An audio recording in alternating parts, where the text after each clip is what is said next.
Bagian 1. Ikhtisar. Ayat inti. Mazmur 119 ayat 11. Fokus pelajaran. MZM 119 ayat 162. 2 Petrus 1 ayat 20 dan 21. Yohanes pukul 16:13 dan 14. Efesus 2 ayat 8 dan 9. Roma 3 ayat 23 sampai 31.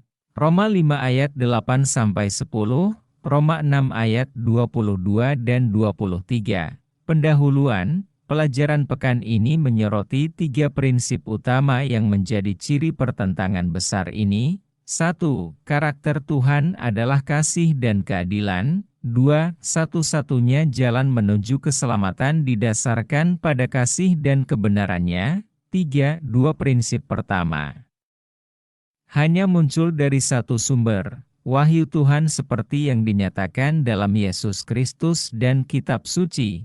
Selama abad pertengahan, ketiga prinsip ini tampaknya selamanya tenggelam dalam kegelapan iblis dan tidak pernah ditegakkan atau diproklamirkan lagi.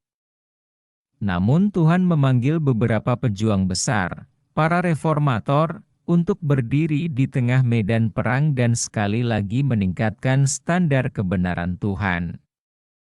Para pejuang ini jumlahnya sedikit. Namun kurangnya jumlah tokoh reformator dimaksudkan untuk menunjukkan bahwa gerakan ini bukan bersifat manusiawi melainkan bersifat ilahi, baik dalam asal-usulnya maupun dalam cara kerjanya. Artinya, kita yang berada di pihak Allah dalam pertentangan besar tidak memenangkan peperangan dengan hikmat atau kekuatan kita. Sebaliknya, kita memperoleh kemenangan dalam pertikaian besar ini hanya ketika kita memberikan kesaksian tentang apa yang diberitakan oleh firman Allah dan tentang apa yang kuasa kasih karunia Allah dapat lakukan dan lakukan bagi kita dan di dalam diri kita. Karena alasan-alasan ini, para reformator memahami bahwa misi mereka adalah untuk memproklamirkan 5 sola agung, sola scriptura, hanya kitab suci, sola gratia, kasih karunia saja, sola fide, iman saja, solus atau solo Christus, Kristus saja, dan soli Deo gloria, hanya bagi kemuliaan Tuhan. Tema pelajaran. Pelajaran minggu ini mengeksplorasi 2 tema utama.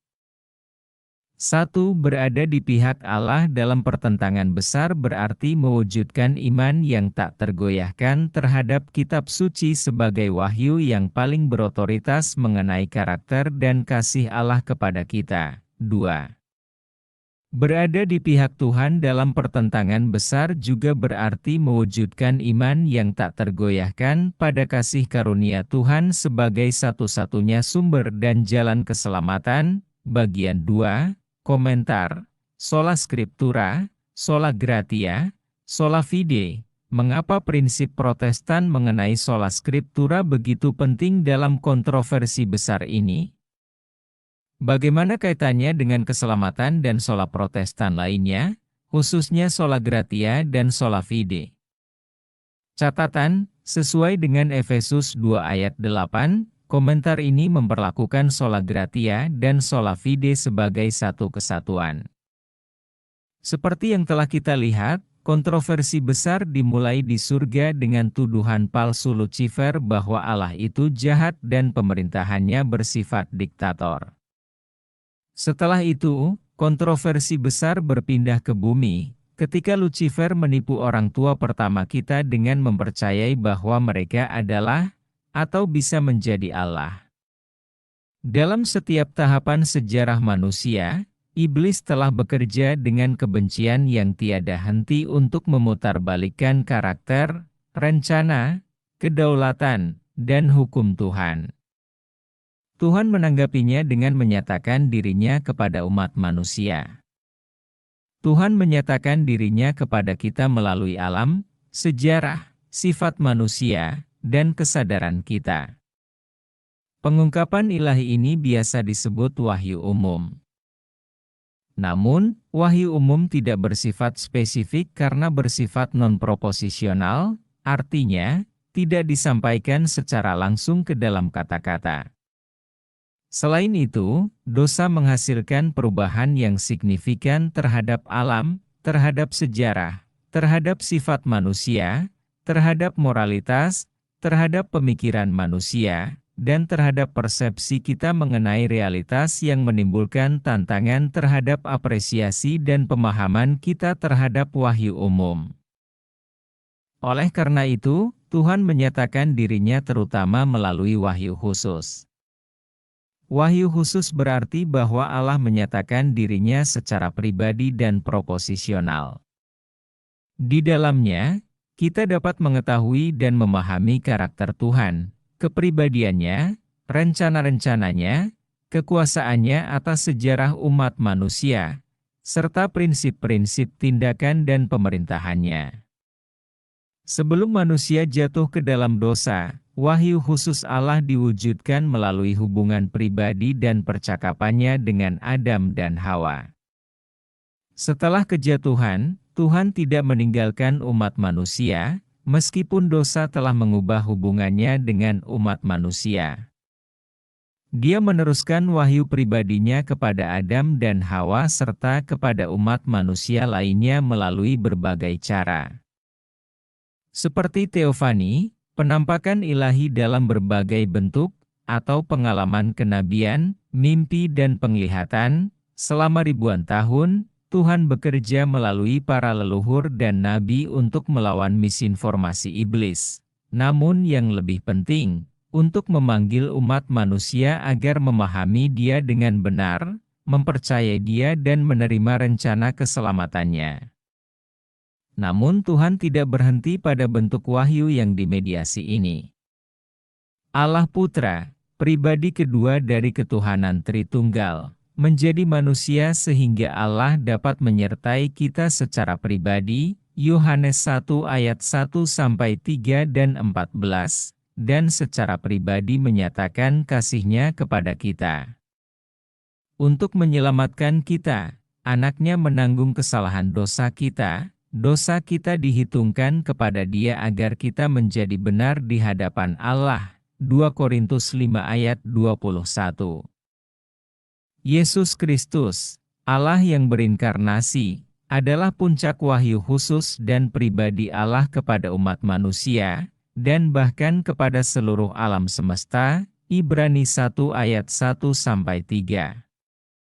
Melalui Yesus dalam inkarnasi, kehidupan, pelayanan, kematian sebagai kurban, dan kebangkitannya, Tuhan mengungkapkan sepenuhnya karakter kasih dan kebenarannya, serta kuasa penciptaan dan penyelamatannya. Setelah kenaikan Kristus, Allah melanjutkan wahyu nubuatannya melalui kehadiran dan aktivitas Roh Kudus. Namun wahyu khusus Tuhan tidak berhenti pada manifestasi historis dan ilahi ini. Melalui proses pengilhaman, Allah bekerja secara langsung dengan, dan melalui, para nabi dan rasul, Efesus 2 ayat 20, untuk mencatat wahyu ilahi khususnya sehingga dapat dipublikasikan dan diberitakan ke seluruh dunia, 2 Timotius 3 ayat 16, Matius 28 ayat 20. Catatan wahyu ilahi ini adalah kitab suci, yang terdiri dari Perjanjian Lama dan Perjanjian Baru dan berfokus pada wahyu Allah di dalam Kristus, Yohanes 5 ayat 39 dan 40, Lukas 24 ayat 27. Kitab suci dengan demikian merupakan bagian integral dari wahyu khusus Allah, yang mempunyai wewenang penuh dari Allah sebagai firman Allah. Melalui kitab suci, Tuhan rindu agar semua orang mengetahui siapa Dia sebenarnya dan apa yang telah dan sedang Dia lakukan demi keselamatan mereka. Serangan, setan menggunakan beberapa strategi untuk melemahkan wahyu khusus Allah. Salah satu strategi tersebut adalah membuat umat manusia meragukan apa yang diwahyukan Allah dalam firman-Nya. Namun setelah firman Tuhan terbukti benar berkali-kali, iblis mengalihkan fokusnya ke strategi utamanya, menjadikan kitab suci bergantung pada interpretasi dan tradisi manusia. Pergeseran ini terjadi di antara umat Allah pada masa Perjanjian Lama. Oleh karena itu, pada masa Perjanjian Baru, sebagian dari mereka kesulitan menerima Yesus, bukan karena kitab suci tidak jelas tetapi karena mereka ingin menyaring firman Allah melalui tradisi mereka sendiri. Markus 7 ayat 1 dan 13. Dengan demikian, iblis mencapai 3 tujuannya: melepaskan perintah Allah, Markus 7 ayat 8, mengesampingkan perintah Allah, Markus 7 ayat 9, dan untuk meniadakan firman Allah, Markus 7 ayat 13. Pada awalnya, seperti halnya orang Yahudi, tradisi mungkin mempunyai tujuan yang baik. Namun jika tidak diatur dengan cermat oleh prinsip-prinsip Alkitabiah, tradisi pada akhirnya akan memunculkan esensi dosa, pencabutan otoritas Tuhan, upaya untuk mengendalikan Dia, dan tegaknya otoritas manusia atas Tuhan, kerajaannya, dan wahyunya. Penegakan tradisi atas firman Tuhan menghancurkan tujuan dan makna wahyu khusus Tuhan, yaitu untuk mengungkapkan karakter, tujuan, dan rencananya yang sebenarnya serta untuk mengungkapkan jalan penebusan. Alih-alih kasih Tuhan dan keselamatan karena anugerah, manusia malah diajarkan untuk mengikuti petunjuk para ahli agama dan mengikuti jalan keselamatan yang memberatkan, Matius 23 ayat 4. Sama seperti yang dilakukan Kristus, umat Kristen mula-mula menolak tradisi dan menafsirkan kembali kitab suci sesuai dengan maknanya, Yohanes 5 ayat 39, 40, Lukas 24 ayat 25-27, Kisah Para Rasul 2 ayat 14-32. Namun belakangan, umat Kristiani mengikuti contoh Yudaisme dan mengembangkan penafsiran mereka sendiri terhadap kitab suci berdasarkan berbagai anggapan budaya, politik, atau filosofis. Pada masa Luther, kitab suci dan penafsirannya sepenuhnya berada di tangan magisterium gereja.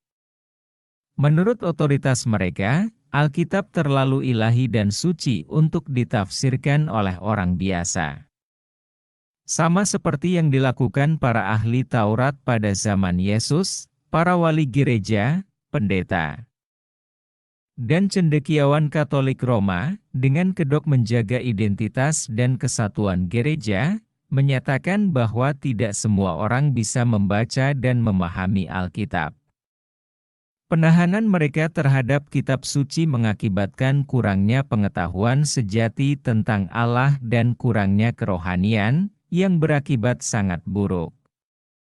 Akibatnya, tidak adanya kebenaran Alkitab menyebabkan merajalelanya dosa. Segera gereja mengklaim otoritas dan kendali atas Tuhan, kerajaannya, dan jalan keselamatannya. Karena lintasan ini, gereja, seperti para pemimpin Yahudi di masa lalu, menerapkan cara keselamatan yang baru, yaitu melalui perbuatan. Menurut ajaran ini, manusia diselamatkan oleh, dan melalui, gereja, dengan melakukan apa yang diperintahkan gereja kepada mereka. Dengan demikian, doktrin gereja diubah menjadi ketaatan terhadap ritus hierarkis dan sakramental, sedangkan doktrin keselamatan diubah menjadi penerimaan penebusan dosa dan indulgensi. Tuhan kehilangan sarana yang Dia ciptakan untuk menjangkau semua orang secara langsung, yaitu kitab suci. Dengan menegakkan prinsip sola scriptura, para reformator Protestan bangkit melawan strategi setan yang beroperasi di dalam gereja. Para reformator menetapkan bahwa kitab suci adalah satu-satunya bentuk wahyu khusus yang diberikan Allah kepada gereja pada saat itu dan bahwa manusia perlu diizinkan untuk mendengarkan Allah secara langsung dengan membaca Alkitab sendiri. Sola Scriptura tidak berarti bahwa para reformator Protestan mengecualikan segala bentuk pengetahuan lain, seperti akal, seni, atau pengalaman. Apa yang dimaksud oleh para reformator dengan sola scriptura adalah bahwa kitab suci adalah wahyu Allah yang berotoritas yang membentuk pandangan dunia kita, memberitahu kita siapa Dia, apa yang telah Dia lakukan, siapa kita, dan apa yang terjadi pada kita pada saat kejatuhan. Lebih lanjut, kitab suci mengungkapkan bagaimana Allah menyelamatkan kita dan apa yang Dia harapkan dari kita. Oleh karena itu, otoritas kitab suci berada di atas otoritas gereja dan di atas otoritas manusia atau bentuk pengetahuan lainnya. Firman Tuhan menciptakan gereja, bukan sebaliknya. Asas sola scriptura berkaitan langsung dan tidak terpisahkan dengan berdirinya asas lain, yaitu sola gratia, sola fide. Ketika Martin Luther membaca Alkitab tanpa filter tradisi, ia menemukan di dalamnya karakter sejati Allah dan jalan keselamatannya yang sejati. Dalam kitab suci, umat Protestan menemukan pesan utama yang ingin disampaikan Tuhan kepada umat manusia di tengah kontroversi besar ini. Tuhan kita adalah Tuhan yang penuh kasih dan kebenaran, bukan Tuhan yang tiran. Bahkan ketika kita memberontak melawan Dia, Dia mati menggantikan kita.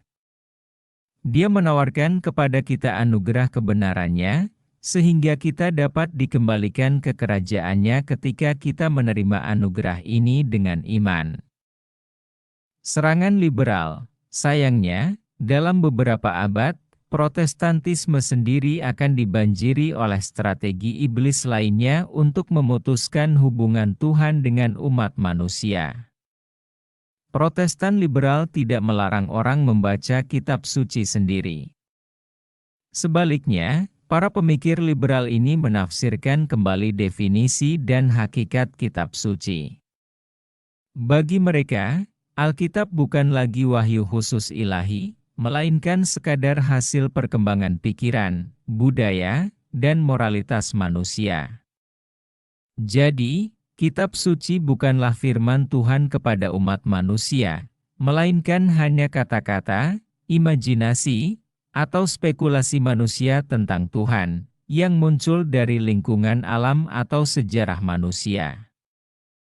Karena alasan ini, menurut Protestantisme liberal, pembacaan kitab suci, sebagai firman Tuhan, secara langsung, alami, literal, dan saleh adalah salah. Sebaliknya, kita harus membaca kitab suci dengan cara yang sama, dan dengan metodologi yang sama, yang diperlukan ketika membaca literatur, sejarah, budaya, atau filsafat. Oleh karena itu, alih-alih menggunakan metode historis gramatikal Protestan dalam membaca kitab suci, para penganut teologi Protestan liberal menerapkan metode penafsiran Alkitab yang bersifat historis kritis terhadap kitab suci. Prinsip Protestan tentang sola scriptura runtuh karena, menurut pemikiran ini, kitab suci kini tidak lagi menjadi satu-satunya sumber resmi wahyu khusus Allah. Sebaliknya, Alkitab hanya menjadi salah satu dari sekian banyak dokumen bersejarah atau monumental yang dihasilkan umat manusia. Selain itu, prinsip sola gratia sola fide juga runtuh karena baik kitab suci maupun jalan keselamatan menjadi produk kejeniusan manusia serta upaya moral dan keagamaan. Selain itu, bertentangan dengan kitab suci, Kisah Para Rasul 4 ayat 12, Kristus hanyalah salah satu dari banyak jalan keselamatan. Tragisnya, pandangan terhadap kitab suci dan metode penafsiran Alkitab ini telah menjadi dominan di seluruh denominasi Kristen. Sebagai gereja sisa Tuhan di akhir zaman, umat Advent telah dipercayakan secara ilahi dengan misi untuk, sekali lagi, mewartakan prinsip-prinsip dasar Alkitabiah tentang sola scriptura dan sola gratia, sola fide. Bagian 3. Penerapan kehidupan. Coba pikirkan 5 sola para reformator Protestan. Bagaimana relevansinya dengan kehidupan Anda? Bagaimana relevansinya dengan agama dan budaya di sekitar Anda? Kontribusi apa yang dapat diberikan oleh 5 sola kepada masyarakat di tempat Anda tinggal? Bagaimana komunitas dan/atau budaya Anda memandang kitab suci? Dalam hal apa Anda mengatakan bahwa menjunjung tinggi kitab suci dalam konteks religius spiritual Anda merupakan bagian dari kontroversi besar? Apa kontribusi pribadi Anda dalam menjunjung tinggi kitab suci di komunitas lokal Anda sebagai bagian dari kontroversi besar ini? Bagaimana Anda bisa menjadi seorang Wycliffe, Tyndale, atau Luther dalam konteks religius spiritual Anda?